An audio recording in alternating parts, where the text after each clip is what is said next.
10 out of 25, a percentage of square 20 out of 25, a percentage of square 25 out of 25.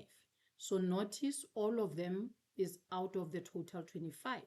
This is when we're going to apply absolute cell referencing. So first, I will say equal sign 10, which is A2, divided by 25, which is referencing cell B2. Then I can say enter, which gives me 0.4. So when I go and copy over this formula, I'm applying relative cell referencing. This is why I'm getting a division by 0, because now when I say 10 divided by 25, which is A2 divided by B2, logic that Excel uses is that the next copy to cell C3 will then be A3 divided by B2. But there is nothing in B2, so that's a division by 0. In mathematics, a division by 0 gives us an error. Hence, there's an error. It will also assume in C4 that we wanted to do a 25, which is A4, divided by a 0, which is B4. So what we wanted to do was to divide everything by B2, which is 25. So we're going to go and click, put our mouse cursor anywhere on B2. And on the keyboard, I'm going to press F4.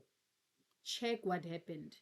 Between just B2, so now there's a dollar sign before the column B and row 2. Meaning when I go and copy that, B2 should not be changed. So it's going to keep B2 constant. So everything will be divided by B2. You can click on the percentage there to make it a percentage. So now I have A2 divided by $B, $2, A3 divided by $B, $2, A4 divided by $B, $2 instead of A4 divided by B4. So the denominator is no longer changing. It's no longer relative. It's now absolute, meaning it's constant. So that is the difference between a relative cell reference and an absolute cell reference. Here we needed to keep it absolute because we wanted to divide all these scores by the total 25.